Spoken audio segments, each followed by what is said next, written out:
Alors, bonjour et bienvenue donc à cette conférence lecture intuitive et soins de l'aura grâce à la spirale évolutive. Donc, j'espère que vous êtes en forme et que vous êtes prêts à cette conférence. Alors, évidemment, donc, excusez-moi, l'objectif de ce soir, ça sera un petit peu de vous présenter finalement la pratique de la pleine conscience intuitive avec un regard particulier sur l'aura et les chakras. Donc, c'est vraiment cet objectif-là que ça va être présenté, en sachant évidemment que au mois de juin, le 8 et 9 juin, il y a un enseignement, un week-end d'enseignement qui va présenter donc d'une façon très pratique l'ensemble de l'enseignement qui va être vu ce soir, donc d'une façon peut-être plus théorique. Et évidemment, donc, c'est des questions d'interrogation tout au long de l'entretien, bien évidemment, vous pouvez me le faire part, soit par le biais du chat ou encore en me signifiant que vous voulez me poser une question par le biais de l'audio. C'est toujours possible. Moi, j'ai fermé donc les micros le plus possible pour éviter qu'on soit dérangé pendant la conférence, parce que malheureusement, ça arrive quelquefois. Donc, je vous demanderai, si je ne l'ai pas fait, de fermer votre micro pour être sûr justement qu'il n'y ait pas de bruit qui vienne se manifester tout au long de la conférence. Ça peut être quelquefois ennuyant. Alors, moi, mon nom est Sylvain Bélanger, donc je pense que plusieurs d'entre vous me connaissez, mais je vais quand même prendre le temps de me présenter avec le regard, justement, peut-être du thème de la conférence de ce soir. Alors, moi, quand j'ai commencé à découvrir ce qu'était la guérison, j'ai eu la chance, donc, d'avoir une amie qui m'avait invité à suivre un stage avec Ron Young, qui est un Américain, qui, je crois, maintenant est installé en Italie. Et cette personne-là, quelque part, bon, moi, j'ai eu un coup de cœur pour l'individu, mais aussi pour ce qu'il donnait comme enseignement, puis aussi, surtout parce que finalement, j'avais une grande facilité à la développer. Donc, c'était une aisance que j'avais, que beaucoup de gens qui étaient dans le même groupe que moi n'avaient pas nécessairement. Donc, ça m'a vraiment j'étais à ma place, quoi. J'avais le sentiment que j'étais à ma place. Donc, ça fait que j'ai eu envie de suivre cet enseignement-là complètement. Et après la formation, bien évidemment, j'ai voulu par la suite vouloir comprendre comment se développait l'habileté intuitive et de guérison, puisque l'enseignement qui m'avait été donné était beaucoup plus basé sur l'expérimentation sans explication.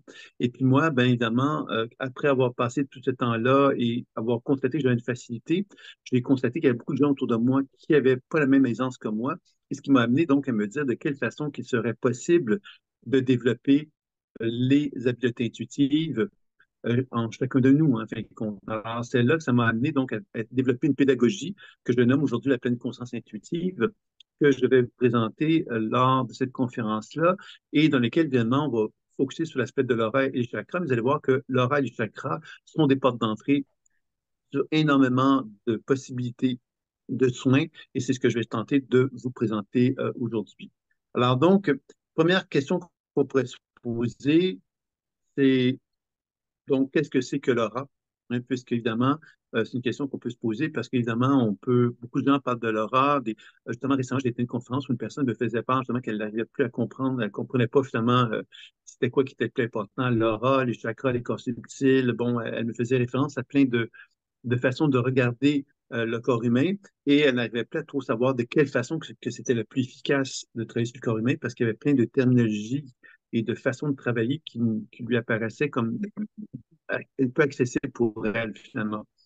Et puis donc, je vais vous présenter dans un premier temps l'aura selon des recherches scientifiques, évidemment, parce que c'est intéressant, évidemment, de tenir compte de la science moderne, je pense, hein, puisque l'aura, vraiment, c'est une terminologie qui est très ancienne, qui existe depuis très, très longtemps et qui a été beaucoup pratiquée pour longtemps par les chamans, puis ensuite par les guérisseurs, etc.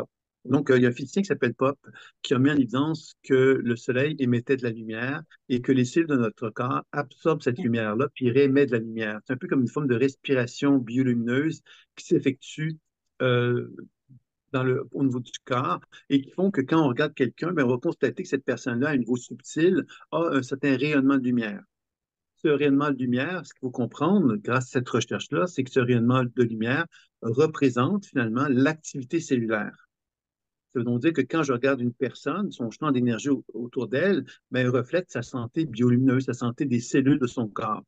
C'est déjà très intéressant de comprendre cela à mes yeux, parce que ça veut donc dire que quand je regarde le champ énergétique d'une personne, je ne suis pas en train de parler de quelque chose d'ésotérique. Je ne suis pas en train de parler de quelque chose qui finalement est déconnecté de son corps. Je suis en train de parler finalement d'un champ d'énergie qui finalement est le reflet de l'activité cellulaire et des organes du corps humain.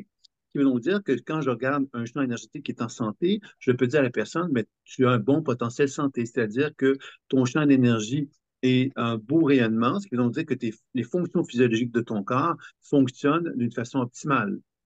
C'est ça que ça veut dire quand on voit un champ d'énergie qui est en santé.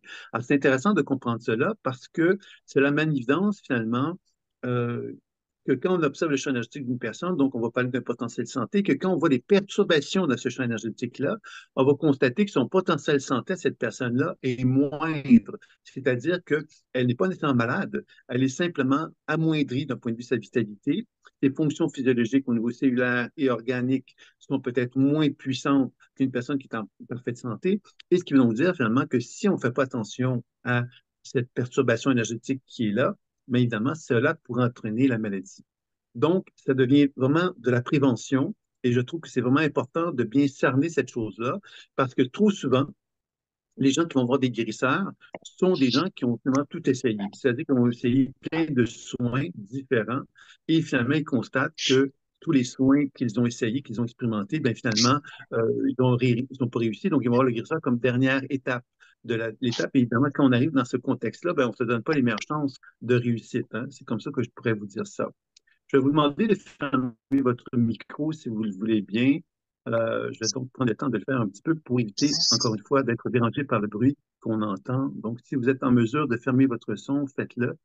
Moi, j'essaie donc de le faire dans la mesure que je peux pour éviter donc les bruits qui peuvent être dérangeants. Donc, alors, finalement, donc, quand on comprend que l'aura, à quelque part, représente ce potentiel santé-là et qu'on comprend vraiment qu'une perturbation dans notre champ énergétique ne signifie pas qu'on est malade, mais signifie simplement qu'on a une santé amoindrie et que si cette santé amoindrie, on n'en fait rien et on la laisse aller dans son amoindrissement, c'est-à-dire qu'on laisse les perturbations demeurer présentes et favoriser donc des perturbations de plus en plus importantes dans le champ énergétique, on comprend alors que finalement, on se dirige vers la maladie. Et que c'est pour ça que pour moi, quand je fais un enseignement, ce que je mets en évidence, c'est la notion d'accompagnement. De quelle façon que moi, je peux m'accompagner dans ma relation avec mon activité énergétique, dans cette volonté que j'ai de me soigner pour augmenter mon champ énergétique et favoriser une circulation énergétique optimale. Voilà, plus je suis dans une position où ma santé est optimale, plus je favorise ce que moi j'appelle la négantropie. La négantropie, c'est finalement un corps qui vieillit moins rapidement que la normale. C'est-à-dire que quand je suis dans une position où je prends soin de ma lumière, finalement, et que je m'assure que mon champ énergétique fonctionne optimalement et que j'ai une capacité d'absorber, de remettre de la lumière d'une façon régulière, je vais donc contribuer à ce que ma santé soit optimale et mon corps va donc vieillir moins rapidement qu'une personne qui serait avec plein de perturbations dans son champ énergétique. Alors, encore là, je l'insiste, hein, je ne parle pas de maladie.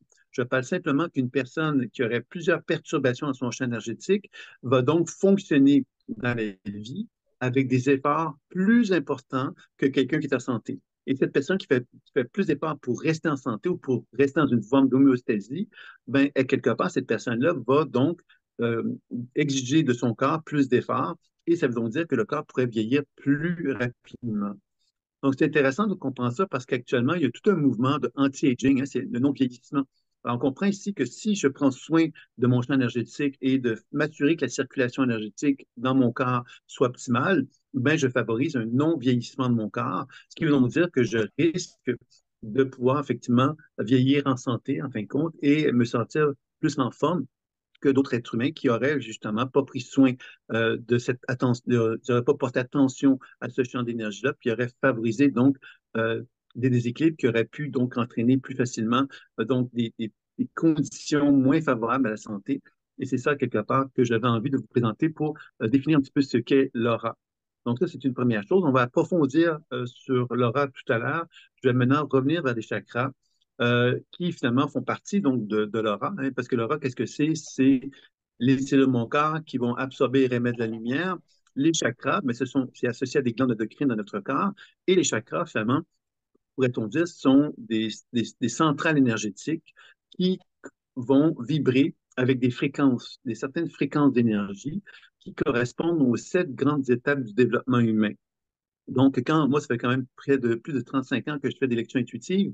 Et évidemment, les lectures intuitives ont toujours tourné autour des chakras, puisque la grille de lecture des chakras est très intéressante parce qu'elle touche beaucoup, beaucoup d'aspects. Elle touche d'une part la santé, Parce que finalement, si l'énergie circule très bien dans chacun de ces chakras, ça veut donc dire finalement que les constitutions énergétiques de mon corps vont fonctionner optimalement, c'est-à-dire que je suis en syntonie avec les 7 fréquences cosmiques de l'univers et mon corps ben, est en mesure de bénéficier de ces fréquences-là d'une façon favorable, qui fait que, encore une fois, mon champ d'énergie va donc favoriser la santé et, à quelque part, donc, mon potentiel humain va se développer d'une façon optimale aussi.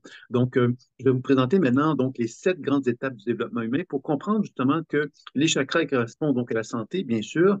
Plus les chakras, quelque part, sont dans un état d'harmonie, plus les chakras absorbent et remettent de la lumière d'une façon satisfaisante, plus évidemment, on va parler d'un être qui est en santé, mais aussi un être qui est réalisé aussi dans son développement psychique.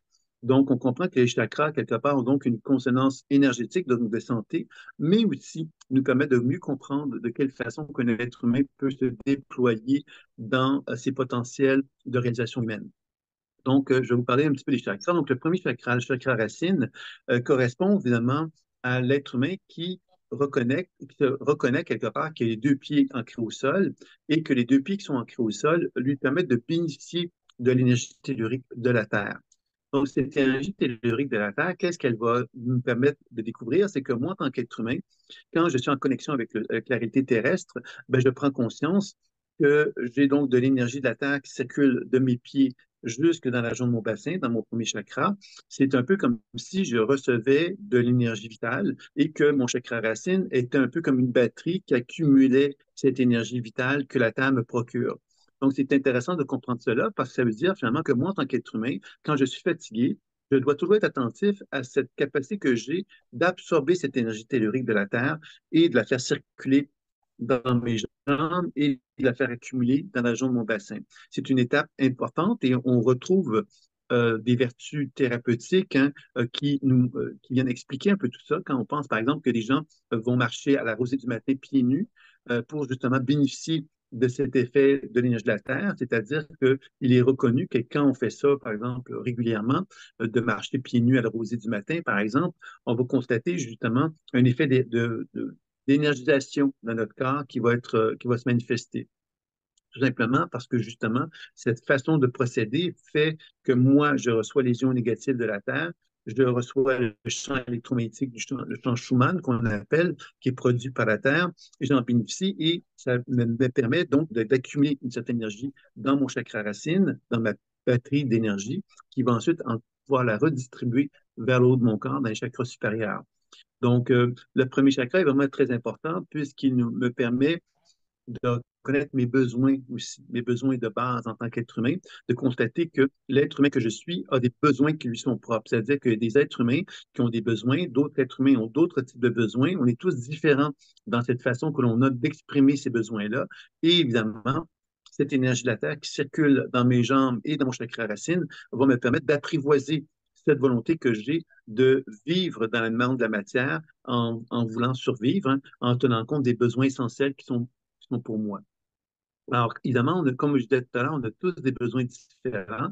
Ça veut donc dire que moi, en tant qu'être humain, je dois accueillir les besoins fondamentaux qui sont en moi. Il y a des gens qui, par exemple, sont très, très insécures, donc ils vont devoir accepter qu'ils sont très insécures et ils vont devoir tenir compte de ces grands besoins de sécurité qu'ils ont pour se sentir bien avec eux-mêmes.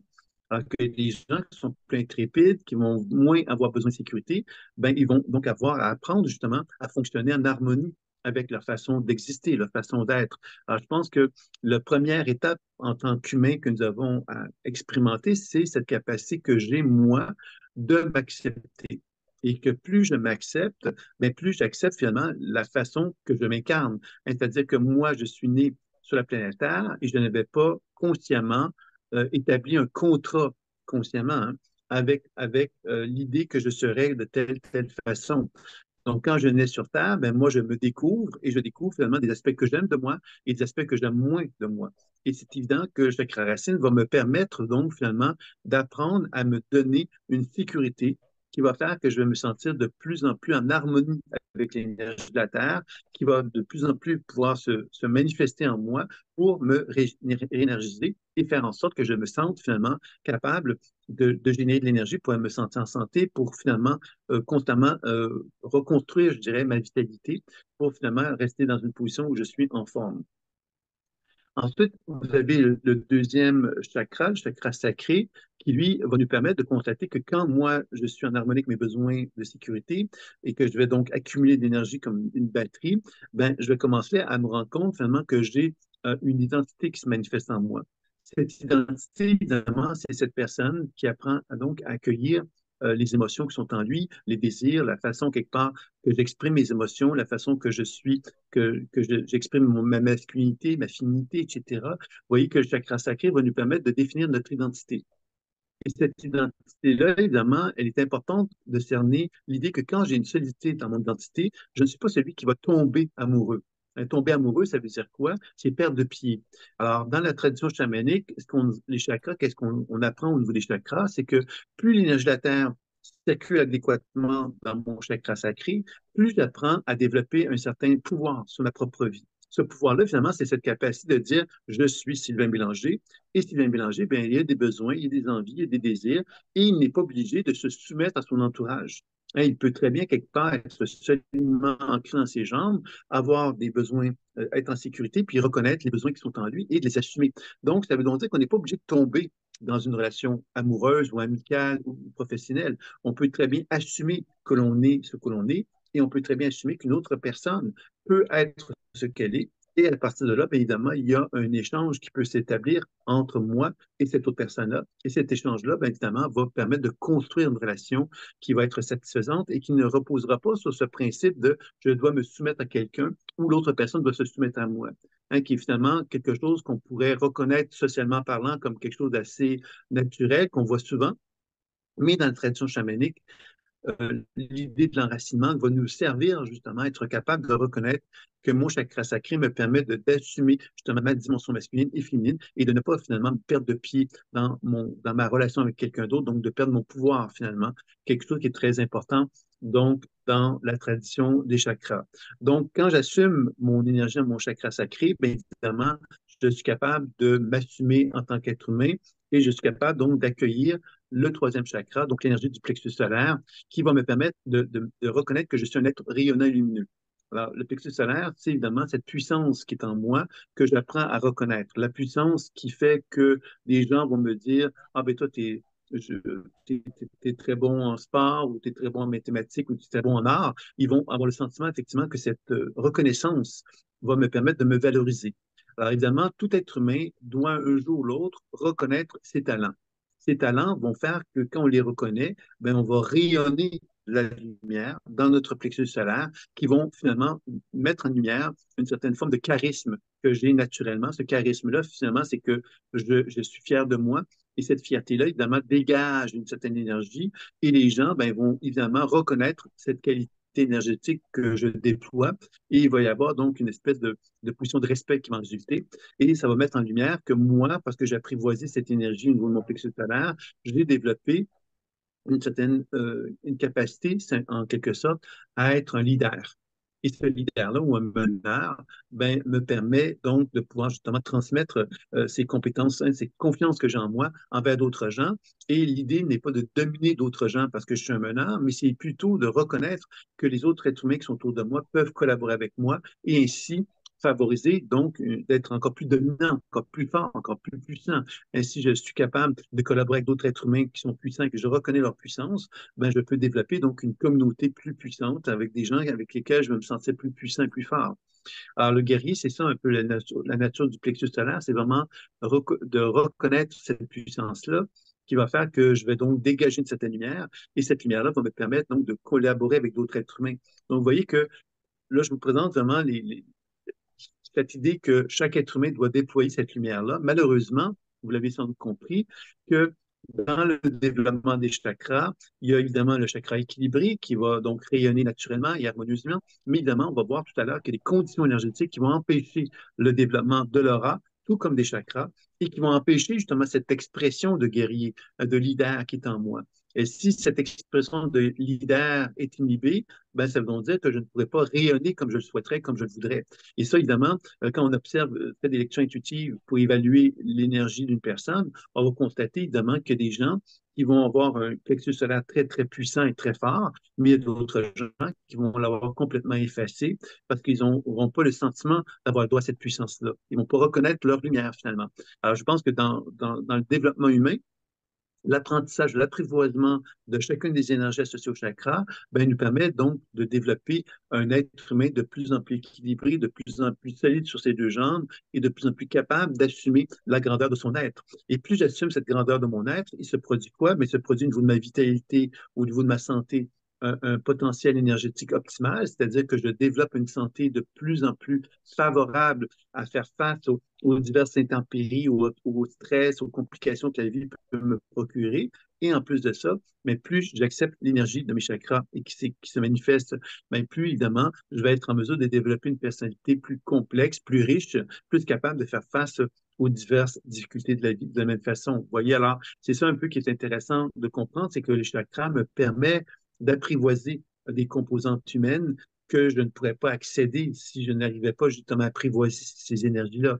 C'est pour ça que finalement, les sept chakras, l'apprivoisement de ceux-ci me permet donc de développer mon potentiel santé, mais également de développer une personnalité de plus en plus riche et de plus en plus intéressante pour que je sois capable de m'épanouir dans toutes les dimensions de l'être que je suis.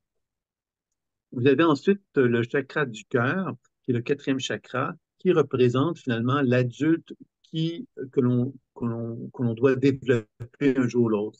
C'est-à-dire que l'adulte, c'est qui? C'est l'être qui apprend à s'aimer. À s'aimer, pourquoi? Mais parce que justement, il apprend à reconnaître son droit de marquer le sol, son droit de se tenir debout, son droit quelque part de reconnaître ses besoins de sécurité, de reconnaître ses besoins affectifs et émotionnels, de reconnaître son envie de s'affirmer, et qu'à travers tout ça, bien évidemment, il y a une capacité de s'aimer. S'aimer, ça veut dire quoi? Ça veut dire je m'aime tel que je suis. Je m'aime en tenant compte de toutes les constituantes que j'ai découvertes que j'étais. Donc, cet amour-là de moi-même, c'est une phase essentielle dans le développement humain. C'est-à-dire que si moi, je ne m'aime pas, ben, quelque part, je me prive de cette maturité d'adulte qui est reliée au chakra du cœur, qui reflète bien cette idée que quand je m'aime, je suis en quelque sorte capable de me tendre les mains à moi-même et parce que je m'aime, ben, je suis capable de proposer à la société la plus belle version de qui je suis. Parce que quand je m'aime, je peux envisager quelque part, je peux me regarder dans le miroir, puis je peux voir en Sylvain que je vois dans le miroir une expression de quelqu'un qui est une belle personne parce que je m'aime. Si je ne m'aime pas parce que je me rejette, parce que je me refuse, parce que j'ai de l'intolérance envers moi-même, etc., ben c'est ça, c'est clair que je ne pourrais pas manifester une expression de moi-même qui va être tout aussi positive et évolutive. Donc, vous comprendrez ici que tout le processus du chakra du cœur ben, repose justement sur cet apprentissage d'humain qui doit apprendre un jour ou l'autre à se dire je m'aime et parce que je m'aime, ben, j'ai envie de contribuer à la société d'une façon positive et évolutive en donnant à l'humanité ce que j'ai de plus beau à offrir pour apporter donc à la société une évolution qui va être donnée parce que je suis et parce que je m'aime. Vous voyez, alors c'est ça un peu qu'on va reconnaître dans le chakra du cœur, c'est cette capacité que j'ai de pouvoir finalement me tenir debout, solidement sur mes deux jambes et dans lequel je manifeste cet amour qui va me permettre donc de me servir et de servir l'humanité pour la faire évoluer, la faire progresser, pouvoir amener un changement. Donc, quand on arrive au chakra du cœur, quand je dis qu'on arrive à l'étape de l'adulte, c'est que dans la structure des chakras, le premier niveau de développement des chakras, c'est certainement ce qu'on appelle l'individualisation, qu'on reconnaît dans tous les grands parcours en psychologie. L'individualisation, c'est cette capacité que j'ai en tant qu'être humain de me dire, ben voilà, je me suis individualisé par rapport à la collectivité. Ça veut dire que j'ai un parcours qui m'est propre, j'ai une certaine maturité, une certaine accueil de moi-même qui fait que je peux me dire, mais voilà, je peux maintenant prendre mon propre chemin en tant qu'individu. Quand je me connais assez, je suis capable de me différencier dans ce que je suis par rapport à la collectivité. Je n'ai donc pas à faire ce que la société me demande de faire. J'ai à me donner l'opportunité de répondre à mon envie d'être qui je suis. Alors, cette individualisation fait partie du parcours humain qu'on a tous à parcourir, c'est-à-dire qu'un jour ou l'autre, on doit apprendre effectivement à reconnaître qu'on est assez mature pour être capable de faire notre propre chemin. On n'est pas obligé de copier le chemin que la société nous impose. On peut très bien définir le chemin qui nous apparaît le plus approprié. Et ça, c'est beaucoup le chakra du cœur qui me permet d'arriver à apprivoiser cette étape-là. Et cette étape-là est essentielle parce qu'elle me permet aussi de reconnaître des compétences que je pourrais qualifier de supra-humains, hein, c'est-à-dire des compétences qui vont dépasser ce que l'être humain qu'on connaît aujourd'hui manifeste naturellement. En quoi ça va être qu'on va les dépasser? C'est qu'on va développer ce que j'appelle cette relation intuitive avec la vie. C'est-à-dire que le chakra du cœur, lorsqu'il se développe, il me permet de développer comme une antenne de sensibilité qui fait que je vais être capable de me relier, de voyager en moi pour découvrir que dans mon corps, il y a des messagers, c'est-à-dire que je déplace ma conscience avec mon véhicule imaginaire pour voyager à l'intérieur de moi. Et en voyageant à l'intérieur de moi, je vais capter des images, des sensations, des mots qui vont me permettre de constater que mon corps est capable d'interagir avec moi et de communiquer avec moi et de pouvoir partager de l'information qui vont circuler entre ce que moi je vois, ce que je ressens et ce que j'entends et ce que mon corps souhaite me communiquer, comme si cette interrelation que j'ai avec mon corps me faisait comprendre que mon corps avait une sagesse, une intelligence qui me permettait de comprendre qui je suis. Tout comme quand je le fais sur quelqu'un d'autre, hein, on a souvent tendance à penser que pour développer l'intuition envers la clairvoyance, la clairaudience, la clairsentience ou la médiumnité, on doit avoir des talents particuliers. On a l'impression qu'il faut avoir passé par le couloir de la mort et être revenu des morts pour dire qu'on est capable de faire ça. Ou on doit ouvrir notre troisième œil et attendre que notre troisième œil s'ouvre d'une façon un peu miraculeuse pour constater qu'on est capable de faire ça. Alors moi, ce que je peux vous dire, c'est que j'enseigne quand même depuis plusieurs années et puis finalement, le développement de l'habileté intuitive ne repose pas sur du folklore comme ça. Je vous dirais qu'il suffit simplement de comprendre que notre imaginaire est un véhicule qui me permet de voyager en moi ou voyager vers un partenaire. Et quand on comprend ça, on comprend évidemment que cette façon de se relier à quelqu'un, par exemple, si je fais une lecture intuitive à une personne et que je déplace ma conscience vers cette personne-là, ben, ce que je vais faire, c'est que je vais me relier à son champ de lumière et son champ de lumière, ben, il va émettre de l'information qui va se manifester à moi sous forme d'images, de sensations et de mots. Et si je prends le temps d'interagir avec ces perceptions-là, je vais constater qu'elles sont incapables de me transmettre de l'information, de me répondre finalement. Il y a un genre d'échange d'informations qui va se faire entre mon partenaire et son champ d'énergie et ce que moi je capte de lui. Et je vais donc arriver à mieux comprendre mon partenaire sans qu'il ait à me parler, parce que justement, il y a comme un genre de révélation qui va se manifester, un peu comme une communication qui se fait à un niveau subtil, et comme si son corps, effectivement, était capable de me donner de l'information par le biais du mode imaginaire. Et c'est ça, quelque part, qui va nous permettre de développer ce que moi j'appelle le langage intuitif, puisque le langage intuitif, évidemment, se fait à travers ces modes de communication. La clairvoyance, c'est la vue, la perception visuelle. Le clairaudient, c'est ce qu'il entend. On entend donc des manifestations subtiles qui se manifestent à nous, ou le clairsentient qui va manifester les sensations. Hein, il va ressentir les sensations dans son corps et ces sensations-là vont lui parler, elles vont lui transmettre de l'information sur la personne.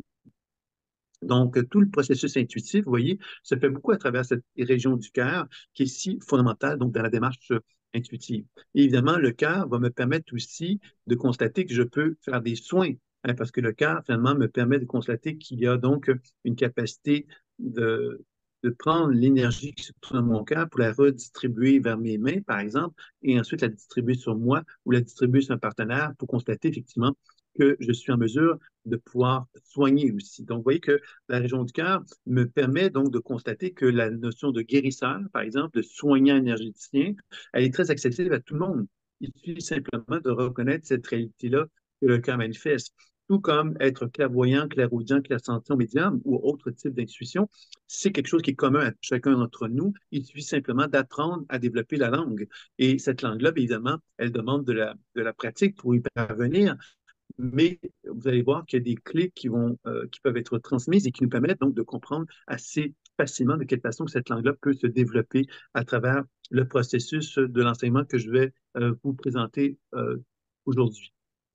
Donc, alors, quand on a bien compris cette idée-là, c'est que le cœur est donc une zone fondamentale dans l'acte de la maturité, mais aussi dans cette capacité de m'ouvrir vers le ciel.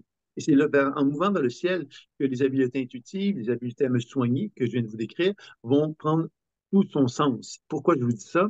Parce que quand on est bien enraciné, on est donc un bon humain capable de reconnaître ses capacités, ses potentiels, puisqu'il a appris à s'aimer. Et quand on s'ouvre vers le ciel, on découvre à quelque part qu'on est plus grand que l'humain que nous sommes. C'est-à-dire que moi, je suis un être humain fait de chair et d'os, mais quand on commence à s'ouvrir à l'énergie du ciel, on découvre que l'être humain que je suis, fait de chair et d'os, est capable de déplacer sa conscience vers des mondes subtils.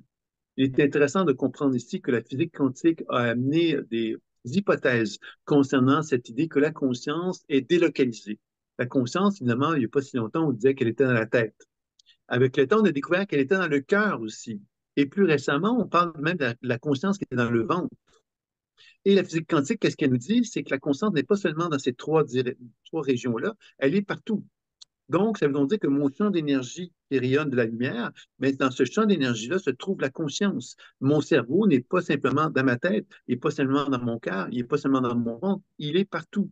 Et c'est là que ça devient très intéressant de comprendre cela, parce que ça veut dire finalement que si ma conscience est partout, c'est-à-dire que je suis non pas, je suis pas seulement fait de chair et d'os, mais que je suis fait d'une énergie. Et que cette énergie, effectivement, que moi je déploie, ce rayonnement de lumière que je déploie me permet de comprendre que quand je rencontre quelqu'un, cette personne-là, elle déploie de l'énergie aussi.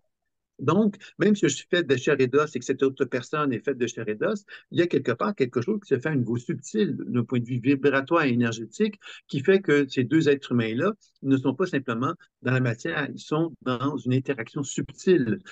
Et cette interaction subtile fait que je suis donc en étroite relation avec les êtres humains que je côtoie, mais en plus, on pourrait dire ça comme ceci, c'est que l'être humain que je suis est en interaction avec un univers subtil qui, euh, que certains physiciens vont appeler l'univers superlumineux. Et cet univers superlumineux, ça signifie quoi? Ça signifie que moi, en tant qu'être humain, dans mon champ de lumière, je suis lumière, mais dans la lumière qui anime les cellules de mon être, on pourrait dire qu'il y a de l'information psycho-émotionnelle qui existe dans ce champ de lumière-là. Ça veut dire quoi? On pourrait émettre l'idée que les cellules de mon corps ont un bagage génétique et que quelque part, cette lumière-là peut transmettre ou peut transposer de l'information mémorielle qu'un intuitif va être capable de capter.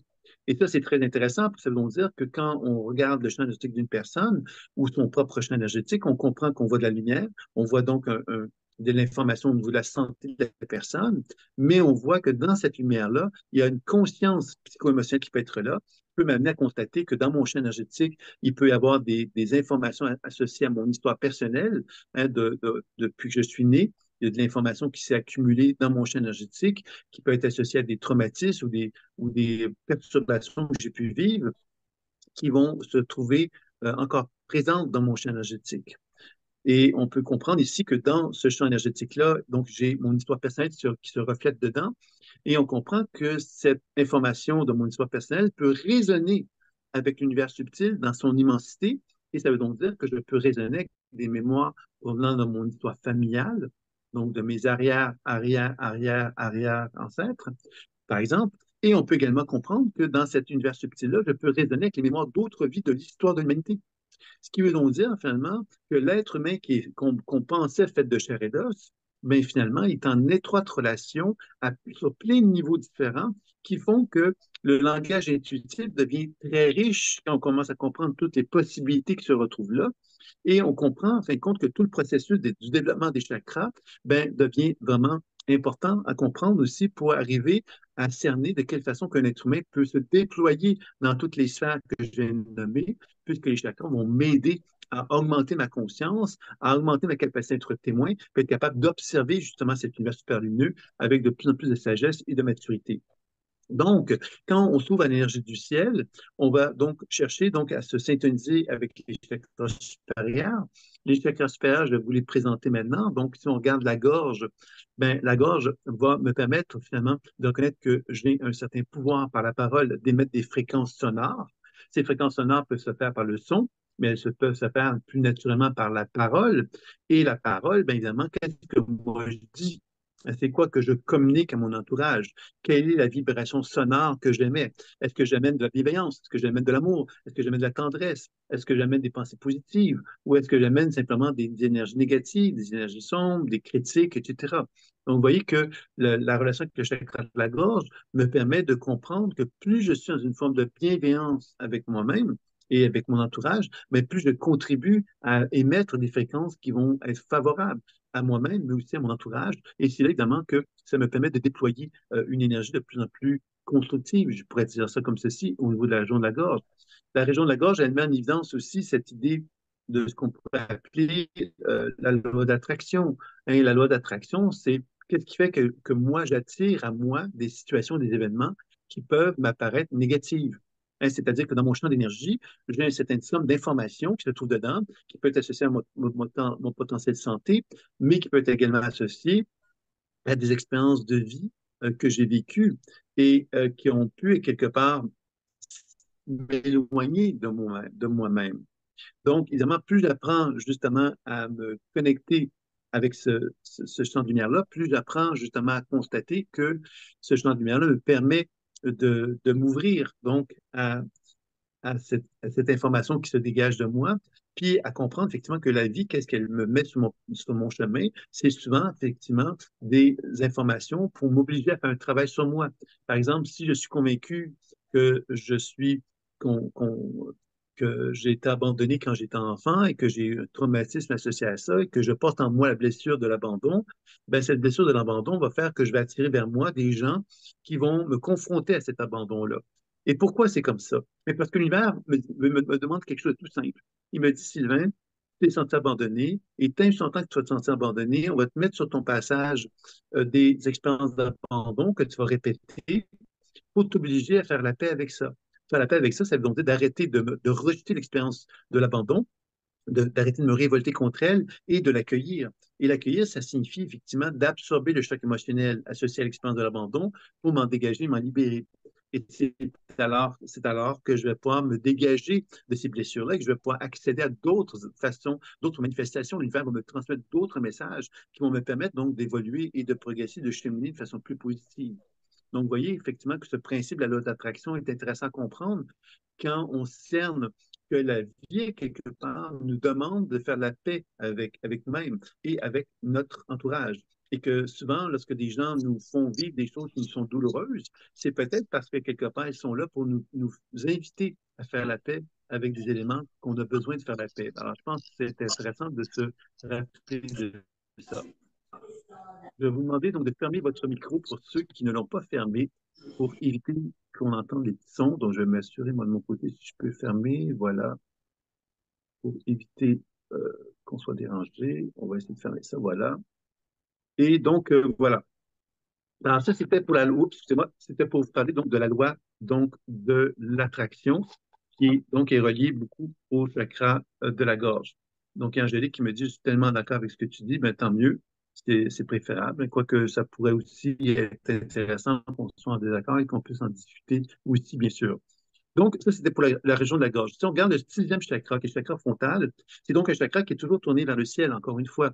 Donc, la région de la gorge va souvent être en relation avec la créativité, avec l'inventivité. Pourquoi? Mais parce que justement, on est en inspiration, on est connecté avec l'énergie du ciel qui, elle, nous ouvre vers des multiples possibilités qui ne sont pas simplement reliées à la matière terrestre, mais qui nous ouvrent vers la créativité, vers l'ouverture, vers de nouvelles évolutions de la conscience humaine. Donc, vous voyez, c'est ça qu'on pourrait dire par rapport à ça. Et quand on aborde le chakra frontal, bien évidemment, le chakra frontal, lui, est beaucoup lié au troisième œil. Hein, donc, on a toute une tradition autour de ça. Et le troisième œil, qu'est-ce que c'est? C'est la capacité que moi j'ai en tant qu'être humain de développer cette perception intuitive et de faire en sorte qu'elle puisse me permettre justement de développer une forme de sagesse. Alors pourquoi on parle du troisième œil? Tantôt, pourquoi je vous ai parlé du chakra du cœur comme étant une zone d'importance par rapport au développement intuitif? Ben, je vais vous parler d'une technique qui est peut-être maintenant assez à la mode, qui s'appelle la cohérence cardiaque, hein, qui a démontré finalement que le cœur a des ramifications nerveuses avec le cerveau. C'est important, cette petite recherche-là, parce que les recherches qui ont été faites autour de la cohérence cardiaque ont permis de démontrer que lorsqu'une personne est dans une position d'harmonie entre le cœur et le cerveau, elle se trouve dans une position où elle est beaucoup plus créatrice, beaucoup plus capable de collaborer avec les autres, beaucoup plus intuitive, beaucoup plus dans une souplesse par rapport à la vie et beaucoup plus dans l'instant présent. Ah, tout c'est intéressant de comprendre ça parce que ça veut donc dire que quand je suis dans cette position où mon cerveau et mon cœur fonctionnent en collaboration, qu'il y a une certaine harmonie entre les deux, ben, ça veut donc dire que je deviens quelque part quelqu'un qui n'est pas pollué par le passé. Quand j'arrive dans un espace, comme mon cœur est dans un état de détente, parce que la cohérence cardiaque, c'est un rythme respiratoire qu'on cherche à développer pour amener donc un calme dans le cœur, et ce calme-là va contribuer à permettre à mon cerveau d'être dans une position d'ouverture et d'être dans le présent. Ça veut dire quoi? Ça veut donc dire que je ne suis plus pollué par mes souffrances du passé, parce que mon cœur est détendu, et parce qu'il est détendu, il est capable d'être dans le présent. S'il n'est pas détendu, mon cœur, qu'est-ce qu'il va faire? C'est qu'il va être dans l'appréhension de qu'est-ce qui pourrait arriver et qui pourrait lui faire du mal dans le présent. Donc, il ne sera pas connecté avec le présent, puisqu'il va voir le présent comme étant un risque et un danger de qu'est-ce qui pourrait subvenir, hein, qui sont reliés à son passé. Par exemple, si j'ai vécu l'abandon, je pourrais être constamment dans le stress dans ma vie de tous les jours de me dire je vais être abandonné. Donc, mon cœur serait toujours en état de tension et ma façon de fonctionner dans ma vie serait colorée par ma peur d'être abandonné. Donc, je ne serais pas dans une position d'objectivité, je ne serais pas dans une position de témoin, je serais dans une position où justement je serais en combat avec mon monde intérieur et le monde extérieur pour essayer d'éviter de revivre une souffrance que je n'aurais pas envie de revivre. Alors, vous savez, vous avez bien compris que plus je me bats pour ne pas la revivre, cette souffrance-là, plus je risque de la revivre parce que je ne me donne pas l'opportunité justement de travailler sur cette fameuse notion de cohérence cardiaque, c'est-à-dire cette position de détente. Dans la tradition chamanique, la pratique d'enracinement contribue aussi à favoriser cette cohérence cardiaque, c'est-à-dire de chercher à développer une position d'aliment où l'énergie de la terre et celle du ciel vont se rejoindre dans mon chakra du cœur. Et à ce moment-là, bien évidemment, mon chakra du cœur va développer une certaine forme de rayonnement lumineux. Et ce rayonnement lumineux bien, va me permettre d'être davantage dans mon présent, qui va contribuer justement à permettre à mon cœur et à mon cerveau de favoriser une meilleure communication et qui va me permettre donc de développer plus de perception intuitive. Donc, vous voyez que quand on parle du cœur, c'est vraiment une zone de prédilection pour développer son habileté intuitive. Et c'est cette habileté intuitive dans mon cœur qui va faire que mon cerveau va développer ce qu'on pourrait appeler le troisième œil, c'est-à-dire un niveau de perception plus élevé par rapport à ce qui se passe dans le monde subtil et donc d'arriver à être capable de décoder cette réalité-là. Donc, ça, c'était pour le chakra frontal, qui est donc le sixième chakra. Et on aborde donc le septième chakra, qui, lui, va nous permettre de concevoir que dans le septième chakra, il y a dans la tradition ésotérique, hein, on parle du septième chakra comme le chakra de la réalisation. Ce chakra de la réalisation fait référence souvent à la montée de la Kundalini, que vous avez peut-être déjà entendu parler, c'est-à-dire qu'on reconnaît que lorsqu'un être humain a fait un certain travail sur lui-même, il va permettre justement à ce qu'il y ait une libération d'énergie qui va partir du chakra racine pour remonter jusqu'au chakra couronne et qui va faire comme un genre de forme de fusion, c'est-à-dire une libération des problématiques, des souffrances qu'on peut être vécues à travers notre vie. On va se libérer de l'expérience humaine, des souffrances qui ont été vécues, et on va atteindre une forme de réalisation. Cette expérience de la Kundalini est une expérience évidemment qui se fait à travers justement un processus d'éveil humain hein, dans lequel l'être humain, à quelque part, apprend à se dégager de ses souffrances et des expériences terrestres pour accéder justement à la libération. Et c'est une démarche évidemment qui se fait à travers donc le temps et on n'a pas à la provoquer. Hein, contrairement à ce que des gens, on peut des fois penser qu'on peut stimuler la Kundalini, mais ça ne sert à rien de stimuler la Kundalini, puisqu'évidemment, le processus d'éveil va se faire naturellement à mesure que le système sympathique et parasympathique va pouvoir justement se dégager, se libérer des souffrances humaines qui ont été vécues et qui vont faire que tout doucement, les structures de nos chakras vont se développer, se déployer et la lumière va pouvoir se déployer de façon de plus en plus riche et de plus en plus importante. Et lorsqu'on atteint le septième chakra, bien évidemment, c'est une luminosité encore plus importante et c'est ce qui va finalement se traduire souvent chez une personne qui est éveillée par un champ de lumière très, très intense et très lumineux qui vont faire que les gens vont avoir envie de se retrouver près d'eux, de ces personnes-là, parce que justement, ils vont dégager une lumière très apaisante et très harmonieuse qui vont faire que les êtres humains vont avoir envie de suivre ces personnes-là. Hein. C'est un peu le concept du gourou, pourrait-on dire. Quoique ce sont des gens qui vont pas, quand on atteint ce niveau d'éveil-là, on n'est pas dans une démarche où on veut être vu, où on veut être remarqué, où on veut même être suivi. On est dans une démarche justement où on a simplement reconnu à quelque part qu'on avait fait un parcours et ce parcours-là, ben, quelque part, ben, on s'est réalisé, donc on n'a plus rien à prouver en fin de compte. C'est comme ça qu'on pourrait le voir. Donc, vous voyez que l'objectif donc du développement des chakras que je viens de vous présenter n'est pas nécessairement d'atteindre cette réalisation, mais c'est d'atteindre finalement, de développer une compréhension quelque part que les 7 chakras ont 7 couleurs différentes et que l'être humain que je suis, ben, je dois apprendre donc à apprivoiser chacune d'elles et de bien comprendre certainement que le plus important pour bien développer nos chakras, c'est de reconnaître les 4 premiers chakras qui sont vraiment reliés à l'incarnation et qui sont vraiment reliés à l'équilibre aussi d'un être humain. Et quand on reconnaît qu'on s'aime, et qu'on a bien appris à reconnaître nos besoins de sécurité, nos besoins affectifs et émotionnels, notre envie de nous affirmer et notre capacité à nous aimer et à servir le monde, on est dans un processus d'incarnation véritable. Et ce processus d'incarnation est souvent essentiel avant d'aborder les sphères spirituelles. Et souvent, malheureusement, on va souvent constater que les gens ont tendance à négliger ces 4 premiers chakras-là. Et c'est un peu dommage, puisque c'est là, évidemment, qu'il peut y avoir des déséquilibres énergétiques qui peuvent se faire.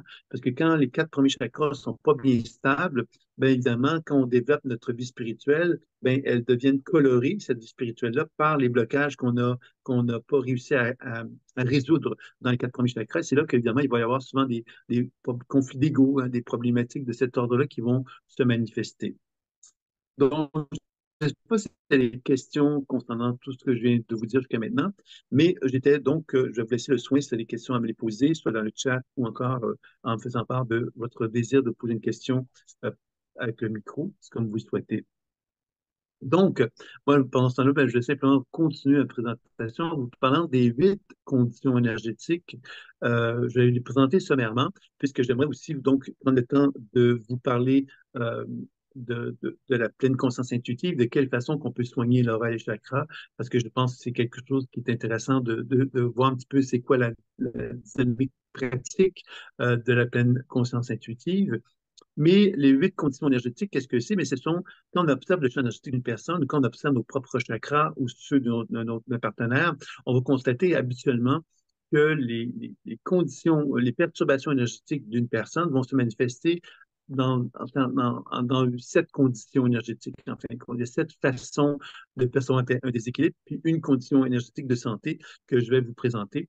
Donc, sommairement, je vais vous présenter ça. Donc, l'équilibre, qu'est-ce que c'est? C'est quand mon champ d'énergie rayonne d'une façon harmonieuse, équilibrée au niveau de mon aura. Et au niveau de mes chakras, c'est quand le chakra dispose d'un rayonnement équilibré.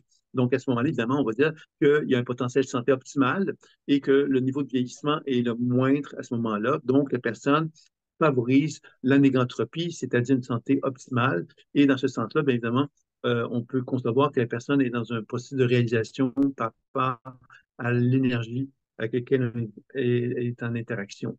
Maintenant, il y a des perturbations qui vont nous éloigner donc de cet équilibre-là. Il y a le désalignement.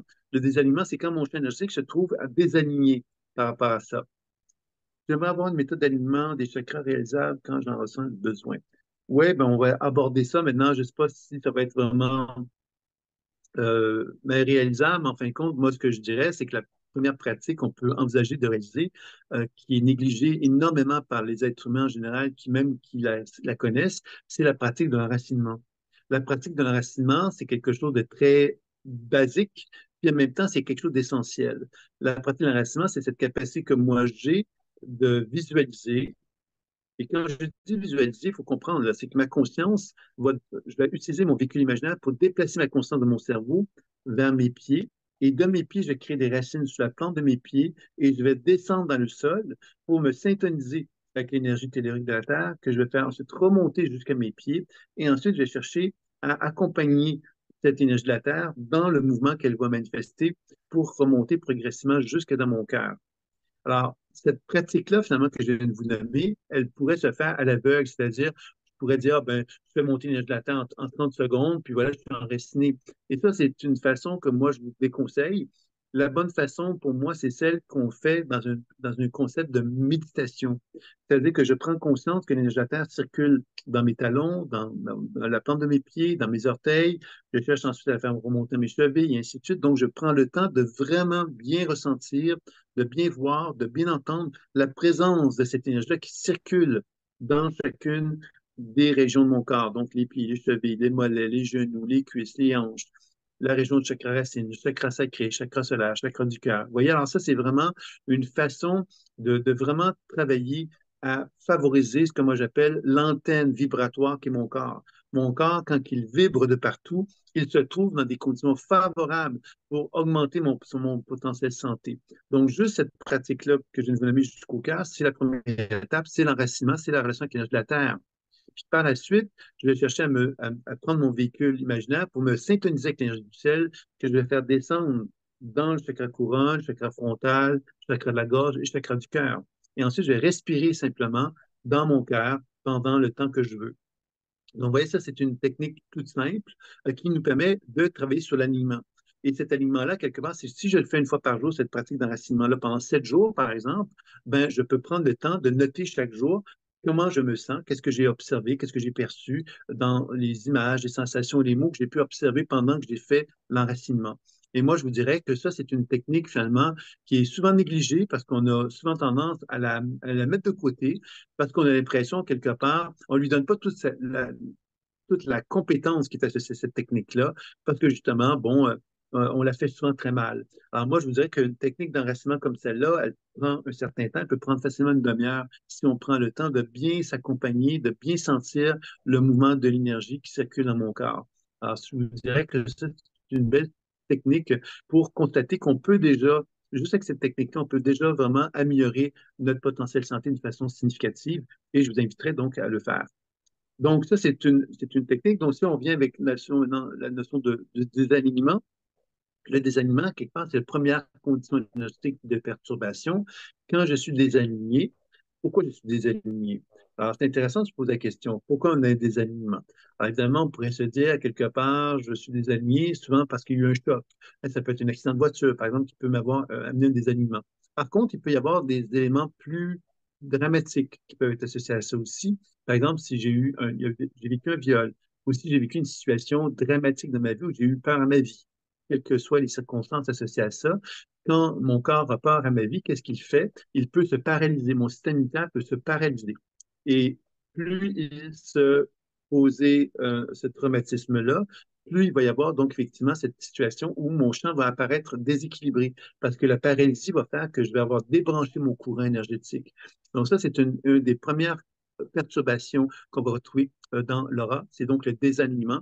Et ce désalignement-là, évidemment, quand on va chercher à le rétablir, mais souvent, évidemment, ça va impliquer que la personne fasse un travail pour se réapproprier, pour revivre l'expérience qu'elle a vécue dans le traumatisme précédent, et elle va pouvoir donc finalement faire la paix à ce moment-là avec elle-même en changeant sa croyance ou sa limitation associée à cet événement-là. Donc, vous voyez qu'on dit que quand il y a des aliments, on peut faire un soin énergétique, où on va rétablir le soin, mais pour que ça puisse être durable, on va demander à faire un travail pour comprendre justement la raison d'être des aliments en question, qui est souvent associé justement à des traumatismes de peur, de crainte, de méfiance, où on a peur effectivement que ça puisse se reproduire, donc on n'a pas cicatrisé la blessure associée à cela. Il y a une question qui m'était posée, c'est Joanne qui voulait me poser cette question-là. Tu peux donc y aller si tu veux. C'est Joanne ou Je quelqu'un vais d'autre, en fait, mais pas ça. OK. Oui, bonjour Sylvain. J'aurais une question, je vais la poser verbale parce que je ne sais pas si je vais réussir à bien la poser. Quand tu parles de conflit d'ego, euh, parce que ça me rappelle une situation que j'ai vécue qui était vraiment très difficile, qui a duré longtemps, puis je sais que c'était une question d'ego de part et d'autre. Là. On était trois comme dans un genre de conflit. Puis la façon que ça finit par se régler, c'est que moi, j'ai été dans mon cœur, c'est de même que je l'ai senti. Puis j'ai comme dit, dans le fond, je pense qu'il n'y a personne qui a vraiment voulu blesser personne dans tout ça. Puis la seule solution que je vois, ben, c'est qu'on lâche prise, puis qu'on on accepte que ça s'arrête là. Parce que moi, j'ai comme traversé beaucoup d'étapes avant d'arriver à être capable de faire ça. J'étais dans mon égo bien raide, moi aussi, là. Mais ma question, c'est comme si on réussit à se connecter à notre cœur, est-ce que c'est possible de régler n'importe quelle situation qui est dans l'ego, si je peux dire ça comme ça, même si les trois personnes ne sont pas forcément dans le cœur? Je sais pas si c'est clair ma question.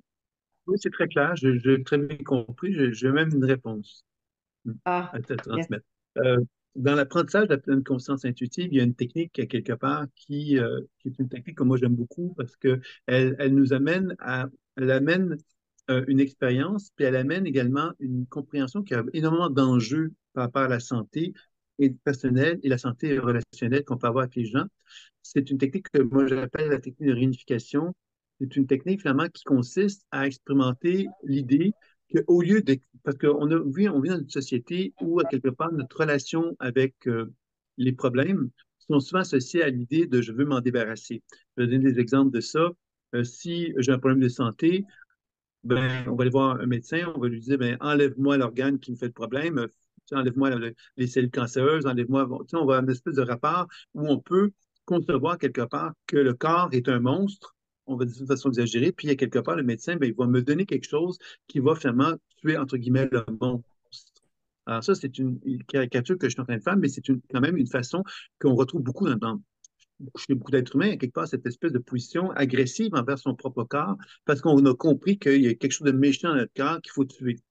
On va aller voir des naturopathes, on va demander à des naturopathes d'une façon plus douce quand même, on va leur dire, ben, enlève-moi mes toxines. J'ai des toxines dans mon corps, ben, donne-moi des plantes, enlève-moi des toxines, etc.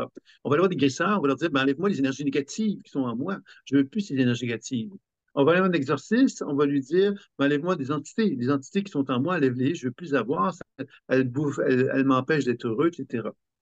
Donc, tu vois, on est dans cette relation où on veut se faire enlever quelque chose parce qu'on a toujours l'impression qu'il y a quelque chose qui est en nous, à quelque part, qui a pris possession de nous, puis qui veut finalement nous manger tout rond, à quelque part, tu vois. Et dans l'idée de la réunification, c'est justement de faire la paix avec quelque chose qu'on voudrait enlever. C'est-à-dire que si j'ai un organe qui a une problématique, ben, je peux peut-être faire la paix avec lui. Si j'ai ce que j'appelle une entité en moi, ben peut-être que cette entité-là est une énergie qui a quelque chose à me transmettre, que je peux faire la paix avec, encore une fois, et ainsi de suite. Donc, tu vois, quelque part, que cette relation amoureuse avec moi-même est une relation finalement qui, on pourrait dire ça comme ceci, théoriquement, tout le monde est d'accord pour se dire faut s'aimer, mais dans la pratique, on est tous d'accord pour que ce ne soit pas si évident que ça de s'aimer. Parce que si j'ai un problème qui se manifeste dans mon corps, si j'ai un problème dans ma psychologie, j'ai un problème à quelque part à différents niveaux, j'aurais tendance souvent à me dire, ben, je veux à quelque part qu'on m'enlève quelque chose. Et c'est souvent une situation, quelque part, qui favorise à quelque part la dissociation. Et la dissociation, bien évidemment, cette position, tu sais, quand on dit tomber amoureux, bien, tomber, c'est de perdre de pied. C'est pas être dans le pouvoir. Être dans son pouvoir, finalement, c'est reconnaître que je suis responsable. Je suis responsable de ce que je suis. Et je suis, quelque part, ben, tout ce que je peux avoir envie d'enlever de mon être, ben, j'en suis responsable. Donc, j'ai peut-être à apprendre à faire la paix avec moi plutôt que de vouloir finalement faire constamment être en conflit avec moi-même ou conflit avec d'autres êtres humains. Et la technique de réunification, bien, justement, consiste justement à apprendre à faire la paix par le cœur, justement. Et ça touche la notion de pardon, par exemple. Tu vois, il y a la notion de pardon, on pourrait dire, par exemple, je me pardonne ou je pardonne à quelqu'un, mais la technique de réunification, elle nous permet d'explorer l'idée que je puisse aimer quelqu'un et je puisse l'amener dans mon cœur. Et cette idée d'amener quelqu'un dans son cœur, c'est finalement pas quelque chose de théorique, c'est quelque chose de vivant. C'est-à-dire que si moi je fais l'action de prendre quelqu'un et de l'amener dans mon cœur, ben, je constate que la personne je peux le faire ou je peux ne pas le faire. Je peux constater qu'il y a des résistances, des réactions qui peuvent m'empêcher de le faire. Tout comme si je cherche à amener un organe avec lequel j'ai des problèmes, de l'amener dans mon cœur, je peux constater l'expérience que je vis, comme si je cherche à faire la paix avec une énergie que je dis être une énergie en entité négative, et je fais la paix avec elle, j'essaie de l'amener à mon cœur, mais ça aussi, c'est une autre façon d'explorer finalement ce que moi j'appelle l'amour universel. L'amour universel, finalement, qu'est-ce que ça nous dit? C'est que j'aime, j'aime et je n'ai pas d'autre raison d'exprimer le mot j'aime. Alors, il n'y a pas de j'aime si, non, c'est j'aime, point. Et cette idée de la réunification, ben, elle nous permet d'explorer cet aspect-là et de nous sortir justement de ces situations conflictuelles qu'on peut vivre. Parce que les situations conflictuelles, c'est quoi? C'est deux êtres humains qui se rencontrent, puis ils vont partager quelque chose qui vont les rendre conflictuels. Ils vont avoir raison l'un sur l'autre, et de cette façon-là, eh ils vont finalement s'empêcher de faire la paix avec eux-mêmes parce qu'ils ne vont pas être dans une position d'aliment avec eux-mêmes. Ils vont se projeter des choses l'un sur l'autre, puis ils vont finalement entretenir un conflit. Et ce conflit émotionnel, il repose sur le principe que moi, quelque part, j'aimais quelque chose et cette autre personne aimait quelque chose et c'est là que ça se rencontre et c'est là qu'on cultive quelque chose de négatif. Alors, quand on accepte l'idée d'aimer quelqu'un, c'est qu'on arrête de justement émettre quelque chose de négatif vis-à-vis de cette personne-là, on apprend à faire la paix Et en faisant la paix, ben, quelque part, on se dégage de la charge émotionnelle qui se manifestait avec l'autre personne. Et souvent, c'est ça qui nous amène à transformer la relation. Parce que moi, en n'ayant plus d'émissions négatives de cette personne-là, ben, je ne résonne plus avec elle. Donc, si elle est encore conflictuelle avec moi, ben, moi, je ne résonne plus avec elle, donc je suis déjà ailleurs. Et ça, j'ai travaillé beaucoup avec des infirmières avec cette technique-là, qui me disaient que, des infirmières en psychiatrie, entre autres, et elles me disaient quelque part que cette technique-là fonctionnait vraiment bien à chaque fois qu'ils se préparaient avant de rencontrer des personnes avec qui ils avaient des problèmes de comportement. Elles faisaient cette technique-là où elles amenaient dans le cœur les gens et quand elles le faisaient, la personne avait déjà une relation différente avec eux, puis c'était beaucoup plus aisé, beaucoup plus facile par la suite de manifester. Alors, je ne sais pas si j'ai répondu à ta question concernant ça. Bah, c'est vraiment wow, ouais. Ouais. Mais cette technique-là que tu parles, est-ce qu'on peut l'apprendre en quelque part? Oui, mais ça fait partie d'enseignement de mission, le premier week-end d'enseignement que moi je donne sur la pratique de la pleine conscience intuitive. Ça permet de travailler sur cette technique-là de la réunification ou de l'accueil. Il y a également dans le livre Décodage intuitif et soins psycho-énergétiques qui présente 25 leçons d'enseignement qui présentent cette méthode-là aussi, par exemple, toi. OK. Parce que moi, c'est la première fois que j'entendais parler de toi. Puis je sais pas, après ce qu'on a aujourd'hui, où je peux trouver de l'information par rapport à ce que tu me dis, je sais pas si tu vas nous donner des liens ou quelque chose, là. Oui, ben, je peux vous faire parvenir des liens, c'est-à-dire que c'est le site thérapieintuitive.com ou sylvainbélanger.com. Ce sont des sites dans lesquels tu trouves de l'information sur les enseignements qui sont proposés. Il y a le livre Décollage intuitif et soins psycho-énergétiques qui peut être acheté sur Amazon ou acheté avec l'école. Tu peux me communiquer puis me faire part de ce désir-là. Ça peut être des façons de travailler. Puis il y a plusieurs enseignements en ligne qui existent aussi qui proposent l'enseignement, toi. Donc, si tu veux communiquer avec moi en privé, puis je pourrais t'envoyer les liens, puis on pourra discuter de qu'est-ce qui pourrait être les voies possibles si tu es intéressé. OK. Oui, je suis intéressée. Comme en privé, c'est quoi ces messengers? C'est par Comme tu veux, courriel. en fin de compte, ça peut être par courriel, ça peut être de diverses façons. Ouais. OK, puis par courriel, je le trouverai où, ton courriel? Ouais, c'est ça, Ben, c'est ça. avec le site Internet, Est-ce sylvainbélanger.com, par exemple, sylvainbélanger.com, tu que peux le trouver. Oui, oui. OK, Tu peux t'inscrire et par l'inscription, ben, tu peux communiquer avec moi. Oui. C'est bien. OK. Merci. Donc, on était donc aux conditions énergétiques. Alors, évidemment, je vous avais parlé du désalignement. Ensuite, il y a deux grandes tendances qu'on va retrouver dans les champs énergétiques. C'est intéressant de le comprendre. Ça, c'est que, d'une part, il y a l'hyperactivité et d'autre part, il y a l'hypoactivité. Alors, ce sont l'hyperactivité, c'est le champ énergétique ou les chakras qui se dynamisent trop fortement. Et quand on se dynamise trop fortement, ben, on dépense de l'énergie inutilement. Alors ça, c'est souvent des gens qui sont beaucoup dans le monde extérieur et qui se font prendre dans le mouvement de la vie et qui sont plus connectés avec eux-mêmes. Ils ont peu d'introspection avec eux parce qu'ils sont plus dans l'action. Alors l'hyperactivité, c'est pas une maladie. C'est simplement une condition énergétique qui est favorable, qui favorise évidemment une perte d'énergie inutile. Comme si on parle de l'hypoactivité, c'est l'inverse, c'est le champ énergétique qui ne dépense pas assez d'énergie. C'est quelqu'un qui a beaucoup d'introspection autour de lui-même et qui est plus dans l'action. Vous voyez la nuance et la différence entre les deux c'est vraiment deux énergies comme opposées, pourrait-on dire. Et ces deux énergies-là ne sont pas des maladies, mais ce sont des conditions énergétiques qui sont favorables à amener une usure dans le corps. L'hypoactif va favoriser donc l'accumulation et l'hyperactif va favoriser l'inflammation. On peut voir ça comme ceci.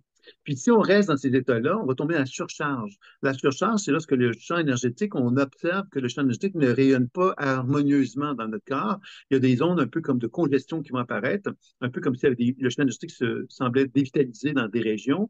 Et quand on observe ces régions-là dévitalisées, dans le cas de l'hyperactivité, on va souvent sentir de la chaleur et on va sentir des aiguilles qui vont apparaître dans les mains, souvent quand on met notre main sur le champ, autour du champ énergétique à cet endroit-là. Et on peut également, dans le cas de l'hypoactivité, constater que quand on met notre main à cette région-là, on va sentir souvent que c'est froid, mais on va sentir que c'est aussi, comment dire, euh, comme un peu comme si c'était crasseux, hein, on pourrait voir ça, comme si c'était un peu collant, un peu comme ça, quelque part, il y avait de la congestion, de l'accumulation qui était là. Et évidemment, c'est un signe, évidemment, dans le cas de l'hypoactivité, que, évidemment, si on ne fait pas attention, on s'encrasse, hein, parce que l'énergie est lente, elle fonctionne lentement, elle se dépose, elle s'encrasse, elle s'accumule. Vous voyez, alors, dans le cas de l'hypoactif surchargé, mais évidemment, ce sont des gens qui vont avoir besoin de nettoyage, alors que la personne qui a une hyperactivité surchargée, elle va plutôt avoir tendance à développer des inflammations et des sécheresses dans son corps. Vous voyez un peu la différence. Et ensuite, vous avez l'épuisement. donc chez l'hypo et chez l'hyper. L'épuisement, c'est un effondrement du champ énergétique. Évidemment, quand on est hyperactif, on ne peut pas tout le temps dépenser de l'énergie inutilement. Donc, l'épuisement, c'est le signe que le corps n'est plus capable de soutenir cette hyperactivité-là. Donc, on s'effondre et on prend conscience qu'on n'est plus capable de continuer comme avant. Donc, on est obligé de faire des changements importants dans notre vie. C'est un peu le cycle de la vie. On a tous déjà vécu des moments où on se rend compte qu'il y a un fonctionnement que l'on a qui n'est pas approprié. Il n'est plus approprié parce qu'on n'est plus capable de le soutenir tout simplement. Donc, l'épuisement, c'est ça un peu que ça représente.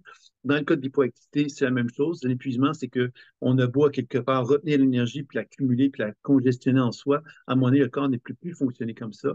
Parce que quelque part, ça favorise évidemment des conditions pathologiques. Hein. Si on reste comme ça, c'est pas confortable. Donc, il y a un besoin de changement. Ce besoin de changement va souvent se traduire par un besoin de nettoyer notre corps aussi, de l'alléger par le fait qu'il y a beaucoup de congestions qui ont été accumulées. Donc, vous voyez, ça, c'est un peu les conditions énergétiques qui vont être favorables à la maladie. Comme je disais, il n'y a aucune condition énergétique que j'ai nommée qui indique une maladie, sauf que si on ne fait pas attention et qu'on reste dans des conditions énergétiques de perturbation, avec le temps, on risque d'amoindrir notre potentiel de santé et de favoriser la maladie. Et c'est ça, quelque part, qu'on cherche avec la pratique de la pleine conscience intuitive à éviter. Et là, je vais vous présenter maintenant la pratique de la pleine conscience intuitive, les trois grands volets de la pratique et de vous présenter un petit peu sommairement les pratiques qui vont être associées donc au développement de la pratique de la pleine conscience intuitive concernant l'aura et les chakras. Donc, la première chose que je vous ai présentée avec la pleine conscience intuitive, c'est qu'on peut donc développer la lecture intuitive. Et la lecture intuitive, c'est cette capacité que j'ai de reconnaître que dans mon cœur, il y a un certain soleil rayonnant lumineux qui est présent. Et ce soleil rayonnant lumineux peut donc déplacer sa lumière dans mon corps, dans le corps d'un partenaire. Et cette lumière-là va me permettre donc de créer un pont de communication entre moi et moi, ou entre moi et un partenaire, où je vais constater qu'il y a des images, des sensations et des mots qui vont se manifester et que moi, je vais commencer à apprendre à discuter avec ces perceptions-là qui sont en moi, comme si elles avaient une autonomie qui lui était propre. Et je vais découvrir qu'en faisant ça, il y a comme un genre de dialogue qui va s'effectuer, comme si ces perceptions-là avaient une sagesse ou une intelligence qui dépassait ma conscience, qui dépassait ce que mon cerveau, lui, connaissait. Alors, plus j'apprends à faire confiance à ça, plus j'apprends donc à développer ce que j'appelle la lecture intuitive, donc de comprendre finalement comment le corps peut me parler, comment il peut me communiquer.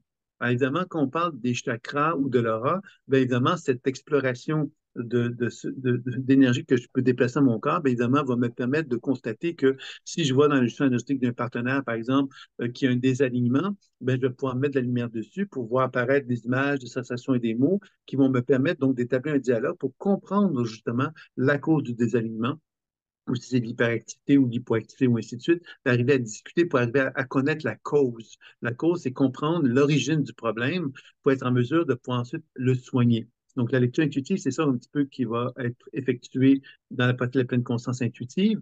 Puis, pour éviter de rester dans un mode, c'est simplement de connaissance, on va amener les notions de soins. Donc, la deuxième technique qui va être associée à la pleine conscience intuitive, c'est la déprogrammation de la mémoire cellulaire. La déprogrammation de la mémoire cellulaire consiste justement à demander à une région avec laquelle je suis en interaction, qu'est-ce que je peux faire pour l'aider dans l'immédiat. C'est important de bien mettre en évidence cette notion de qu'est-ce que je peux faire dans l'immédiat, parce que ça nous permet de comprendre que dans cet univers subtil-là avec lequel on est en relation, on n'est pas dans un monde terrestre. Le monde terrestre, c'est que si moi je veux à quelque part faire quelque chose, je dois me lever, me déplacer. Hein. Si je veux aller aux toilettes, ben, je vais devoir me lever et aller aux toilettes. Et ça, c'est le monde terrestre. Maintenant, si on a le monde subtil, on doit comprendre quelque part que dans ce monde subtil-là, l'intention a une importance.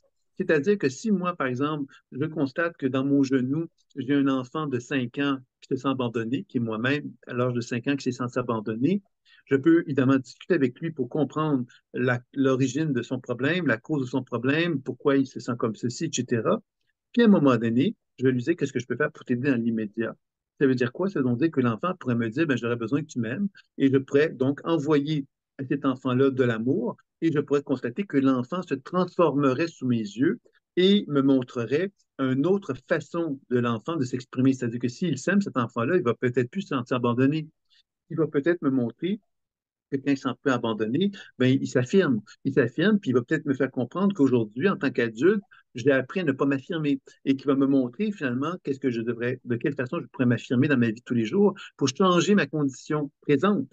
Alors, je change ma condition passée, bien en même temps, je change ma condition présente. Et c'est ça un peu la notion de la déprogrammation, c'est d'arriver à transformer à quelque part ce qui peut apparaître comme étant figé. Hein, qu'est-ce qui est figé? C'est qu'à l'âge de 5 ans, j'ai eu une expérience traumatisante et je suis resté piégé, figé dans l'expérience. Alors, c'est pas normal. Moi, j'ai plus de 5 ans, là. Donc, c'est pas normal que je sois encore prisonnier d'expériences associées à mon passé qui me gardent finalement accroché à des traumatismes de mon passé. Donc, la déprogrammation, elle consiste justement à donner tout ce qui est nécessaire pour que ce passé-là qui est figé se défige et me permette d'accéder ou d'actualiser mon potentiel évolutif dans mon actualité en changeant des comportements qui était piégé finalement par l'expérience du passé et qui me permet donc d'actualiser de nouveaux comportements plus en accord avec qui je suis. Donc, je ne sais pas si je suis clair par rapport à la déprogrammation, mais c'est ça un peu qui est l'objectif. Donc, vous comprendrez évidemment que quand on fait un travail sur les chakras ou sur l'aura, on pourrait dire, ah ben toi, tu es perturbé dans ton chakra X ou tu as un tel déséquilibre à tel endroit. Mais vous comprendrez évidemment que dans la pratique de la pleine conscience intuitive, on ne va jamais rester avec l'idée d'un déséquilibre, puisque la déprogrammation a toujours pour objectif de libérer le blocage pour permettre à la circulation de prendre forme et de constater que ce qui apparaissait comme étant un déséquilibre ou un blocage, ben, quand on déprogramme, on constate que le blocage n'existe pas. On accède à des solutions. Et ça, c'est très important pour moi dans la pratique intuitive de valoriser la solution plutôt que de valoriser le problème. Hein, je peux dire à quelqu'un, tu as un problème X, Y, Z, mais si je suis capable de lui par des promotions, de lui donner accès à des solutions, ben, je pense que c'est beaucoup plus intéressant à une personne d'entendre des solutions que d'entendre un problème. Donc, c'est beaucoup là-dessus qu'on va travailler dans la pleine conscience intuitive, de faire de l'action intuitive, des programmations pour amener justement un flot d'informations dans lequel on tend vers la solution et moins vers le problème, parce que le problème, bon, c'est bien sympathique un problème, mais c'est beaucoup plus sympathique d'avoir des solutions face à un problème. Et c'est ça qu'on va chercher à faire lorsqu'on effectue une pratique intuitive et qu'on inclut la déprivation dans le soin. Et le troisième volet, c'est le soin énergétique, évidemment, où on va chercher donc à interagir avec la structure énergétique. Alors, dans ce cas-ci, au niveau des chakras, ben, je vous donne un exemple. Il y a une technique qui s'appelle l'ouverture et fermeture d'un chakra. L'ouverture et fermeture d'un chakra, ben, c'est une technique dans laquelle on évalue si le chakra est réceptif à la lumière ou pas. Alors, si un chakra est réceptif à la lumière, ben, il devrait normalement être capable de s'ouvrir, de se refermer sans aucun heurt, sans aucun obstacle, ce qui veut donc dire que le chakra s'ouvre pour recevoir la lumière et il se referme pour simplement remettre la lumière. Alors, vous voyez que c'est un peu comme un concept comme ça qu'on va chercher à faire. Donc, vous voyez que le soin énergétique à ce moment-là est une action que je fais sur mon corps ou celui de mon partenaire pour interagir avec celui-ci, pour l'amener à me montrer des réactions et des résistances qui pourraient se manifester. Ces réactions, ces résistances-là vont m'amener à effectuer une lecture intuitive pour comprendre la raison d'être de la perturbation. La déprogrammation va me permettre de donner à la région tout ce dont elle a besoin pour se permettre de vivre un équilibre de plus en plus important. Et le soin énergétique, bien évidemment, va donner de plus en plus fluide et harmonieux à mesure que le soin va avancer. Donc, vous voyez, c'est comme ça qu'on va essayer d'interagir pour permettre justement au chakra et à l'aura de retrouver une fluidité la plus importante possible, tant d'un point de vue lumineux, donc d'un point de vue de circulation énergétique, que d'un point de vue psycho-émotionnel, donc des informations qui peuvent se manifester dans la structure énergétique et de l'aura. Donc, c'est ça un petit peu qu'on cherche à faire tout au long des actions. Alors, il y a donc des techniques qu'on va apprendre donc, à établir au niveau d'un chakra pour déterminer chacun des chakras, de quelle façon qu'ils sont capables de se déployer et se développer par rapport à l'énergie qui est associée à chacun d'eux. Puis, on va également établir des relations entre les chakras. Donc, il y a des techniques qui vont nous permettre de mettre en lumière de quelle façon que les chakras intercommuniquent entre eux et de quelle façon qu'on peut augmenter également cette intercommunication-là pour la rendre de plus en plus favorable et de plus en plus équilibrante. Est-ce qu'il y a des questions concernant cela? Non, c'est bon. Alors donc, ça, c'était pour mettre en lumière. Attendez, je vais juste vérifier un petit quelque chose, parce que je vois que le chat, il y a des commentaires qui me sont faits. OK, c'est bon, je vais répondre à toutes questions. OK. Donc, vous voyez que donc, la pratique de la pleine conscience intuitive va consister justement à prendre le temps d'évaluer les fameuses conditions énergétiques qu'on a vues, de faire de la lecture intuitive pour arriver à comprendre le sens des perturbations, ensuite de faire des programmations pour donner à ces perturbations tout ce dont elles ont besoin pour, quelque part, faire bouger l'énergie, faire émerger, quelque part, de nouvelles possibilités qui vont me permettre de voir quel est le potentiel évolutif qui est présent de quelle façon que je vais pouvoir transmettre dans votre partenaire ou à moi-même ce potentiel évolutif. Le potentiel évolutif, qu'est-ce qui est intéressant, c'est qu'il me permet de créer de nouveaux réseaux neuronaux dans mon cerveau, parce que justement, le fait d'accéder à de nouvelles informations de potentiel évolutif que je n'avais pas perçu moi-même, mais me donne à quelque part accès à un nouveau regard sur mon être que je suis et sur la nouvelle évolution que je pourrais manifester dans ma propre vie. Et les soins énergétiques, ben, ils vont contribuer, eux, à renforcer cette transformation-là, à permettre justement de reconnecter de plus en plus clairement avec la plus belle version de mon être. C'est comme ça qu'on va procéder pour pratiquer la pleine conscience intuitive concernant donc les soins de l'oreille et du chakra. Donc, il y a plusieurs techniques qui sont vues, mais l'important, je pense, c'est de comprendre que quand on fait un travail sur les chakras ou sur l'aura, on comprend évidemment que l'idée là-dedans, c'est pas d'être passif.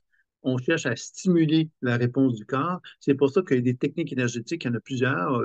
Je pense que sept techniques différentes pour les chakras, par exemple, où on apprend donc à interagir avec chacun, avec le chakra pour arriver à chercher, à obtenir de l'information, pour permettre justement ce dialogue de se produire. Donc, la notion de soin qui est là, bien sûr, mais toute la notion de reconnaître à quelque part que quand on interagit avec le corps, bien évidemment, il y a de l'information qui circule et c'est comme ça qu'on arrive à combiner donc la lecture intuitive de plus en plus approfondie et qu'on peut interagir de plus en plus, d'une façon de plus en plus approfondie autour des chakras et de l'aura pour arriver à soigner et obtenir de l'information. C'est ça un peu qui est la façon de procéder au niveau de la pratique de la pleine conscience intuitive. Alors, c'est un petit peu moi ce que j'avais envie donc de vous transmettre globalement par rapport à la conférence. Évidemment, c'est des questions d'interrogation. Évidemment, je suis là pour répondre à vos questions. Ce que j'aimerais peut-être maintenant introduire, c'est que donc un week-end en France, à Nantes, donc le 8 et 9 juin, dans lequel il y aura donc un enseignement qui va vous présenter d'une façon très pratique ce que je viens de vous présenter. En fin de compte, c'est qu'on va vraiment chercher à développer la pleine conscience intuitive, mais en cherchant donc à évaluer de quelle façon qu'on peut soigner l'aura et le chakra, tant sur soi-même que sur un partenaire.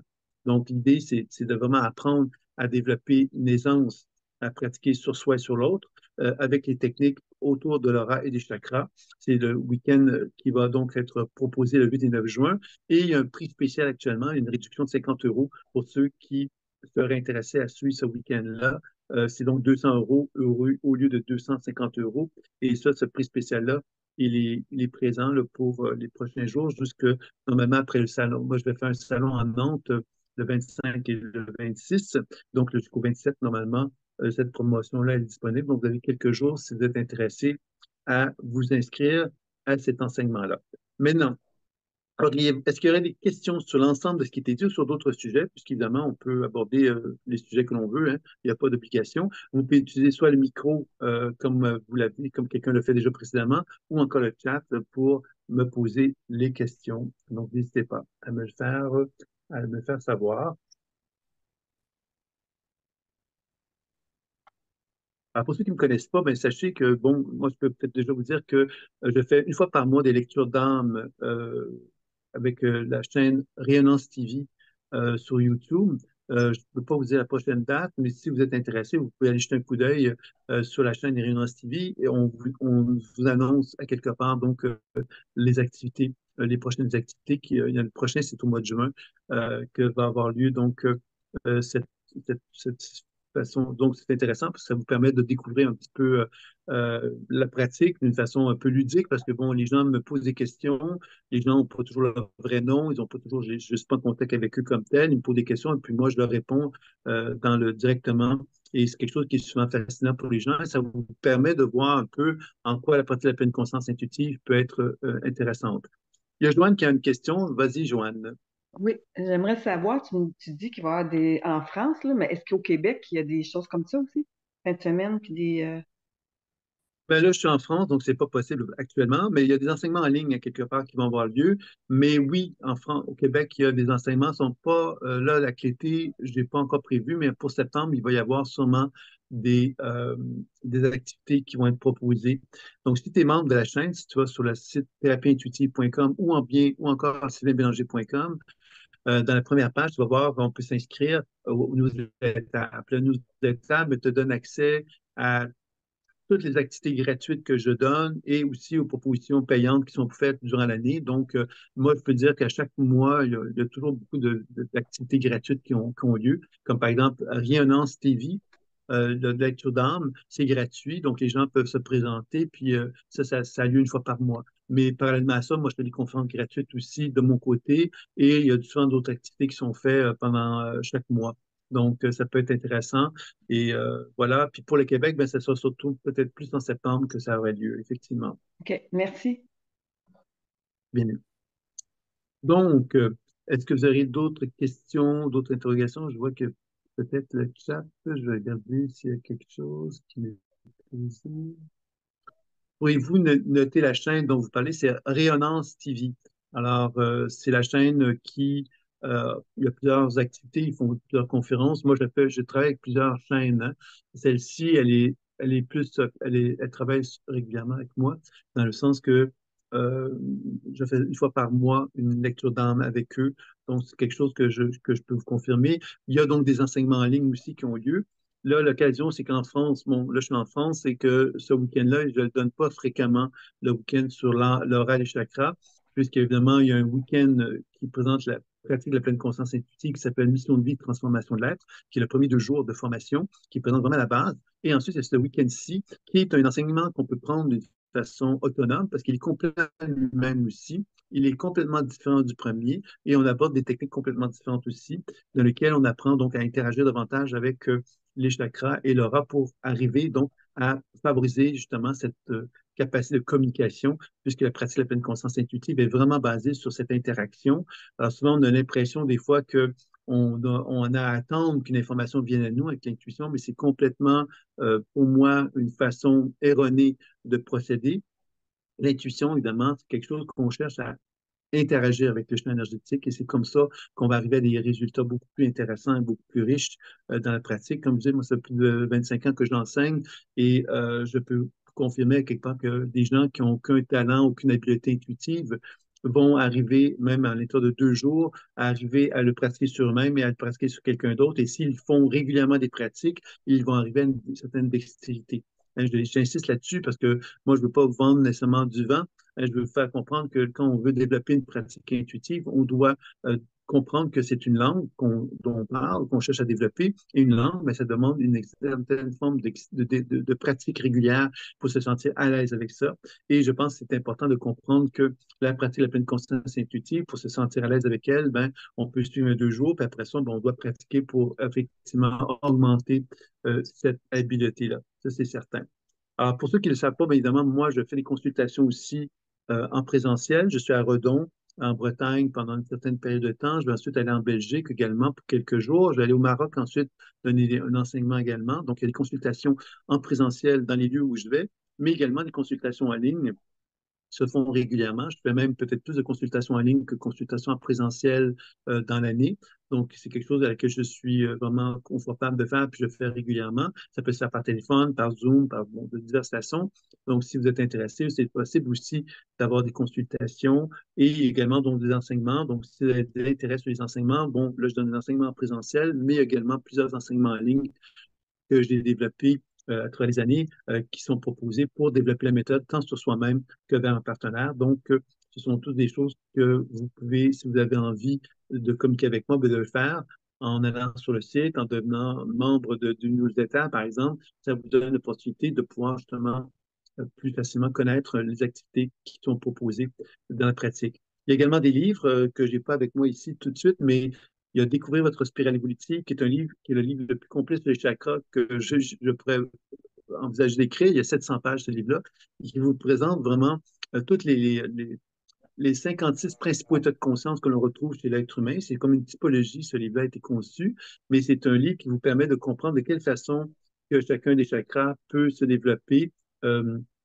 d'un point de vue énergétique, mais aussi d'un point de vue psycho-émotionnel. On parle de l'enfance, on parle des relations professionnelles, des relations amoureuses, de la spiritualité, de la santé, de l'argent. des archétypes, des mémoires d'autres vies, etc. Donc, on touche énormément de domaines par rapport à chacun des chakras et aux conditions énergétiques associées à un chakra. Donc, c'est un livre qui est assez complet, que vous pouvez avoir par le biais de l'école ou encore vous pouvez aller voir, le consulter sur Amazon ici, puisqu'il est disponible aussi là. Il y a un livre qui s'appelle Spirale évolutive en bref, qui est un livre qui vous propose justement la spirale évolutive d'une façon beaucoup plus sommaire, moins complète bien sûr, parce qu'on ne va pas aborder tous les sujets. C'est un tout petit livre, on parle de 700 pages pour le gros livre, mais celui-là, on parle d'une trentaine de pages. Donc, vous voyez que le bref est vraiment bref, comme on dit. Mais ça peut être effectivement intéressant pour ceux qui ont envie de découvrir la spirale évolutive. Il y a le livre Décodage intuitif et soins psychoénergétiques, qui est un livre qui présente les 25 leçons pour développer la pleine conscience intuitive, tant sur soi que vers un partenaire. C'est un livre qui est quand même assez populaire parce que justement, il présente la méthode. Et vous avez un livre qui s'appelle Le Messager, qui est un récit initiatique qui vous présente justement de quelle façon que la mémoire est devenue une pollution tellement grande que la conscience humaine a de plus en plus de difficultés d'accéder à la dimension spirituelle parce que justement la mémoire est devenue quelque part une source une espèce de plafond, pourrait-on dire, pour empêcher l'être humain d'évoluer, de cheminer. C'est pour ça que la technique de déprogrammation de la mémoire cellulaire est si importante à mes yeux, parce qu'elle nous permet justement de nous sortir un petit peu de ces plafonds de conscience qui peuvent être présents. Alors ça, c'est des livres qui sont disponibles. Il y en a également sur version PDF également. Il y a L'écoute imaginaire, qui est un livre que vous pouvez avoir sous forme PDF. C'est un livre qui va être éventuellement réécrit, mais c'est un livre qui est disponible, qui est encore très, très valable, sauf que je souhaite les réécrire pour la simple raison, c'est un livre qui a un certain âge et j'aimerais l'actualiser.